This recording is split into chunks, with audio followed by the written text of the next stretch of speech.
rumor mill for the Pittsburgh Steelers is starting to whirl around, and today we're going to be breaking down the latest rumors surrounding the quarterback position for the Pittsburgh Steelers here. There's been some quarterbacks that have been connected and linked to the Pittsburgh Steelers in recent days. I'm going to be breaking down those names and how I think they fit with the Pittsburgh Steelers heading into 2024. And then make sure you guys stick around as well, because we're going to be going over the one NFL draft prospect that apparently the Pittsburgh Steelers have fallen in love with during this process to this point. So make sure you stick around to see who that is. And before we get into today's coverage here, our news and rumors today, make sure you guys click that subscribe button right now for the most in-depth Steelers coverage every single day for free here on YouTube by clicking that subscribe button and joining our family today. We are the fastest growing. We are actually the largest Steelers YouTube channel here on YouTube today. So thank you guys so much for all of your support. We're going to have breaking news coverage every time the Steelers make a move this offseason. We had breaking news yesterday when the Steelers cut Mitch Trubisky, Presley Harvin III, and Chukwuma Okorafor. We do expect more moves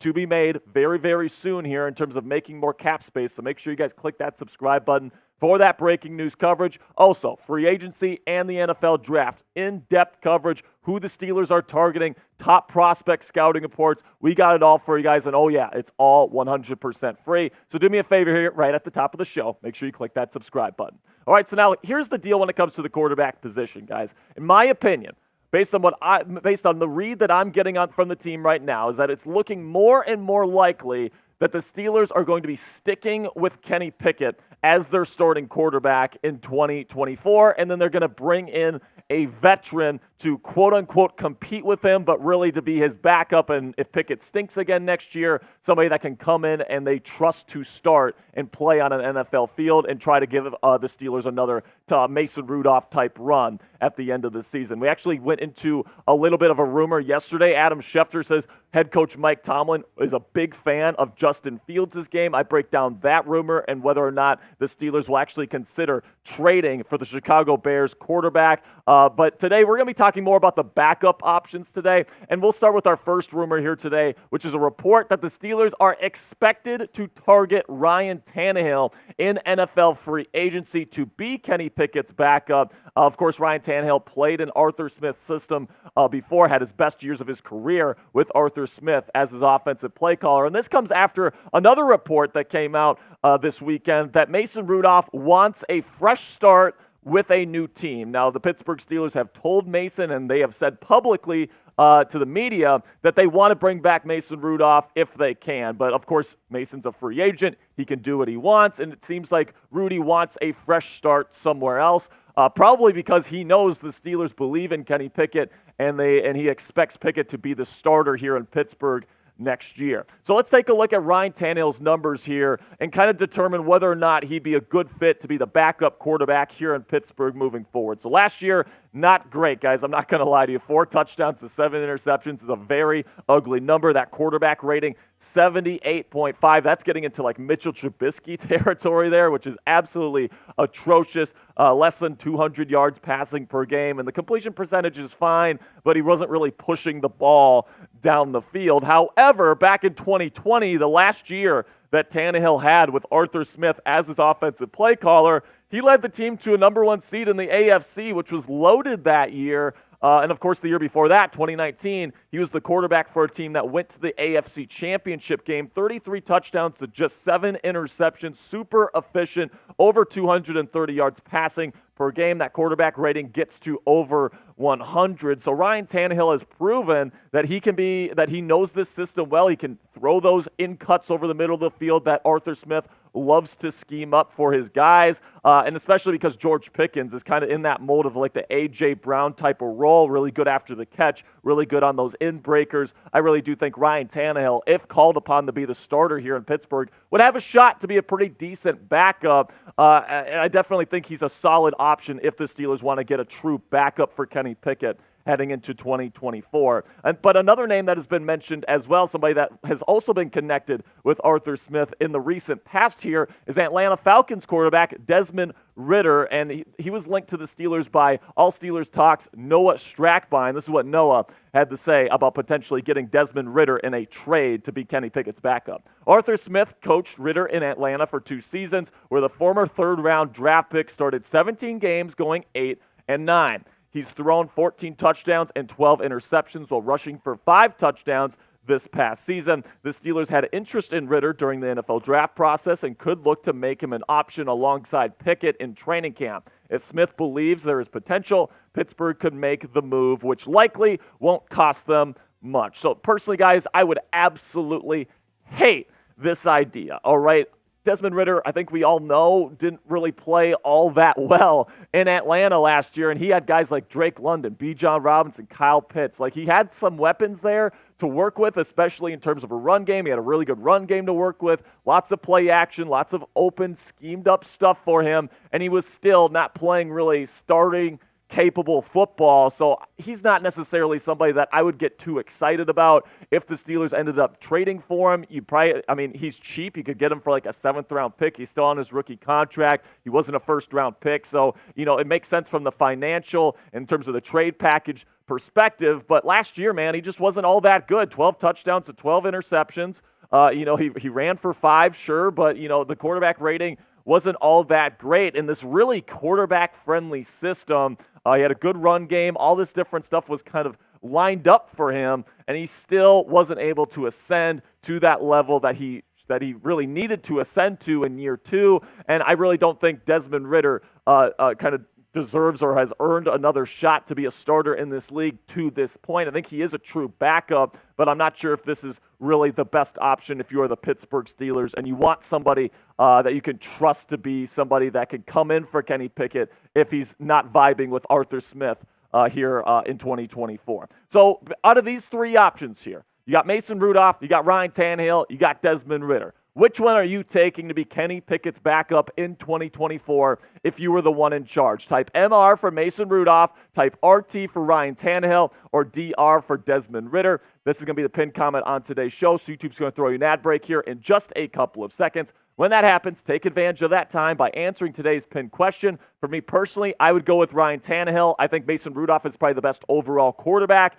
but I don't think that would be good for Kenny Pickett because he's so beloved here in Pittsburgh. I don't want Mason Rudolph over Kenny Pickett's shoulder. So out of the options between Ryan Tannehill and Desmond Ridder, I'll go with Tannehill because of his success in Arthur Smith's offense. So coming up next here on Steelers Talk, I'm going to be revealing the NFL draft prospect that the Pittsburgh Steelers absolutely fell in love with at the Senior Bowl in Mobile, Alabama a couple of weeks ago. But before I reveal that, let's have a word from our sponsor here at Game Time, which is the fastest and easiest way to buy tickets for all the sports, music, comedy, and theater in your area. Let me tell you guys, I'm somebody that likes to get tickets kind of last minute. I'll be sitting here at Chat Sports and I'll be like, hey man, I want to go to a Dallas Mavericks game with my guy Coop, or I want to go to a concert with my girlfriend Cassie. So all I do is I put out my Game Time app. It's the only ticketing app I have on my phone because they got the lowest price guarantee, and then it's also perfect for last-minute ticket buyers because they got flash deals right before game time, so it drives down the prices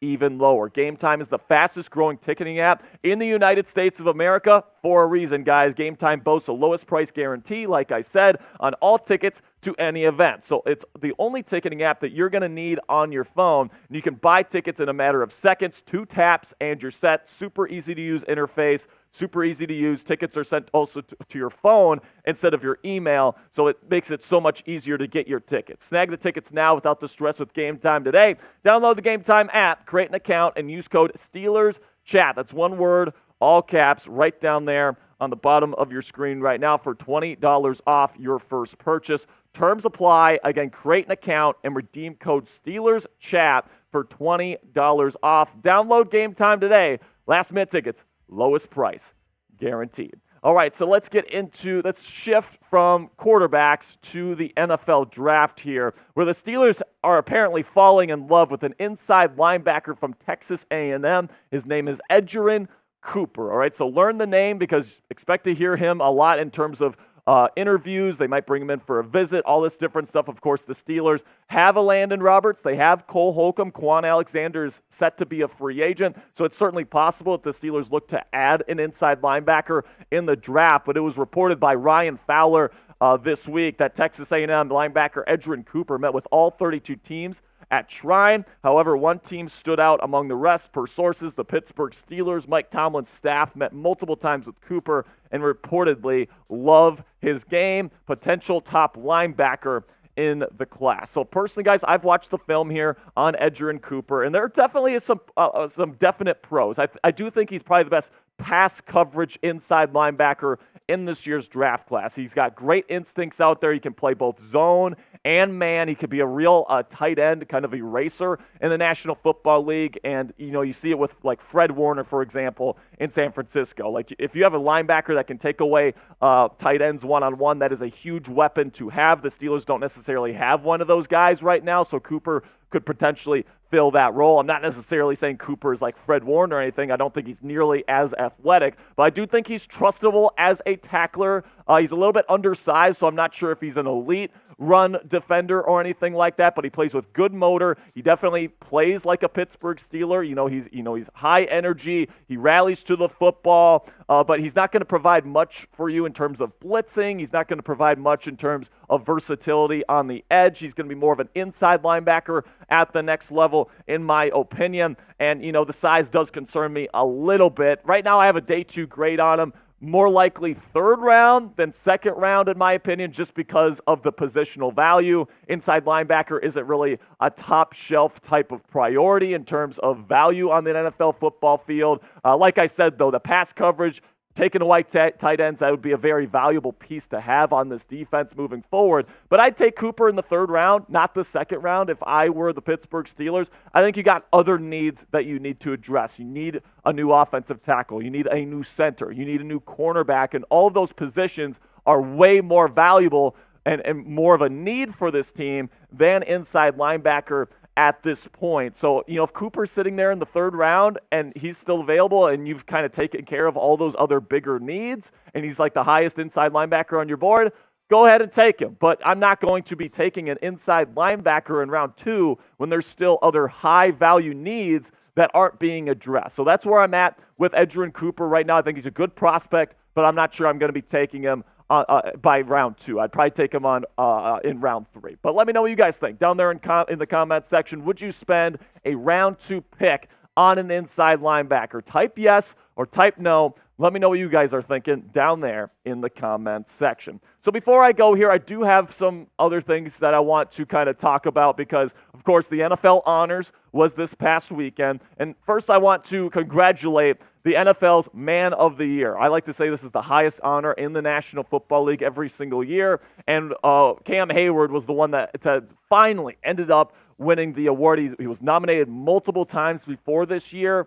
He has 15 charities. Guys, 15 charities in the city of Pittsburgh in his charitable foundation network. That is absolutely incredible. This guy just makes such an impact in the city of Pittsburgh in the Pennsylvania area. And, it's just, I couldn't think of a better person to win this award. His speech at the NFL Honors was absolutely incredible. Mike Tomlin was in the crowd tearing up watching this guy accept this award. And also he was looking fly in that blue velvet suit, man. That thing was freaking sweet. And, if you want to send some love to Cam Hayward here for being the NFL's Man of the Year, we all know he deserves it. Type 97 and like the video today if you want to show some love to Cam Hayward. Really do appreciate all of your guys' support. But then when it comes to the NFL Honors, the big thing that we were going into the night with is that we wanted TJ Watt to win Defensive Player of the Year. And unfortunately, I do believe that he was snubbed by Myles Garrett, and Myles Garrett ended up walking away with the trophy. And although that's great for Cleveland, it's like their first trophy that they've brought home, since the Vietnam War or something like that. It's great for that city.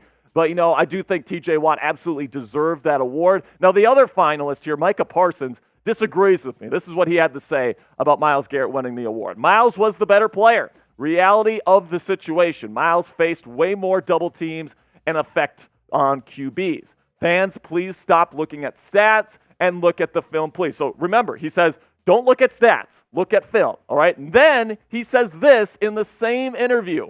But if you're talking about defensive ends, running everything, but if you're talking about pure pass rusher, I would say if you look at my win rate, I was the best one this year. So it would be me. And then I would say Miles, then Max, then Nick Bosa, and then I would say, look at the stats. The stats don't lie. So in one breath, he's saying, look at film, don't look at stats. And then in the next breath, he's saying, stats don't lie, look at the stats, it proves my argument. So let's look at the stats. All right, let's look at the stats. Myles Garrett, T.J. Watt versus Micah Parsons. T.J. Watt is first in tackles, solo tackles, sacks, pressures, QB hits, tackles for loss, forced fumbles, interceptions, pass deflections, and defensive touchdowns this year. All right? He's first in all of them between these three players. So if we're going to be looking at the stats here, Micah, you're right. They don't lie. T.J. Watt deserved to be Defensive Player of the Year this year. He was the most productive player in the National Football League on the defensive side of the ball. And I don't want to hear any of these other arguments because they're complete bullshit. All right? T.J. Watt absolutely deserved to win his second Defensive Player of the Year trophy. And listen, another thing that Micah said was that he referenced the double team rate. All right, and of course, Micah Parsons and Myles Garrett had more straight double teams than T.J. Watt this year. But here's why that is, okay? T.J. Watt aligns in a wide 9 alignment, pretty much mostly second down and third downs, all right? So what that means is that he's out super wide. So it's pretty much impossible to double team an edge rusher in a wide 9 alignment, all right? All you can really do is chip block them. So T.J. Watt gets chip blocked more than any edge rusher in the National Football League. And here's the thing. Those chip blocks from tight ends or halfbacks or whatever, they don't count towards that double team rate. So if you count the chip blocks, he gets double teamed more than pretty much any other player in the National Football League. And then if people want to look at the advanced stats, because this is what I keep hearing from Browns fans, look at the advanced stats. Well, the most advanced stat that there is, points above replacement. Okay, this is the sabermetric analytic that front offices use to determine the value of players. This is the Moneyball metric that NFL front offices use. This is a Moneyball type shit right here. This is as advanced as it gets. T.J. Watt was clearly the most valuable defensive player in the National Football League this year, and it wasn't even close. T.J. Watt was first with 46.2 points above replacement. Myles Garrett was second at 30.0, and Micah Parsons barely scraped the top 10 at 15.5. I do not want to hear any argument that these two were more valuable to their team this year than T.J. Watt, because it's simply not true from a production standpoint, and it's not true from an analytical standpoint. So plain simply, man, I think T.J. Watt got snubbed, but I'll also say this, because there is a positive that comes out of this. T.J. Watt is going to be pissed off this offseason heading into 2024. This guy's going to be working his ass off. The only way this guy was able to even get one Defensive Player of the Year trophy, he had to break the damn sack record, all right? So the last time he got snubbed, he went out, he worked his ass off, and he broke the NFL sack record the next year. So that can only mean good things for the Pittsburgh Steelers heading into the 2024 season, because this guy, who was already the most productive and most valuable defensive player in the game, is going to be pissed off all offseason to prove a point in 2024, and that can only mean good things for the black and gold heading into next year. So let me know down there in the comment section, did T.J. Watt get snubbed for Defensive Player of the Year? Type S if you think he got snubbed, or type C if you think they made the right call by going with Myles Garrett. All right, that'll be it for today's show, guys. Thank you so much for all of your support. Make sure you guys are subscribed, because we're going to have another video later in the day. I'm going to be breaking down Kenny Pickett. I'm going to give you guys some reasons to maybe be optimistic about his future, and then a couple of reasons why maybe the Steelers should think about replacing him this offseason. I'm going to kind of go over both sides later this afternoon, breaking down that debate. So if you're interested in that sort of thing, make sure you guys click that subscribe button right now, and I'll see you guys later.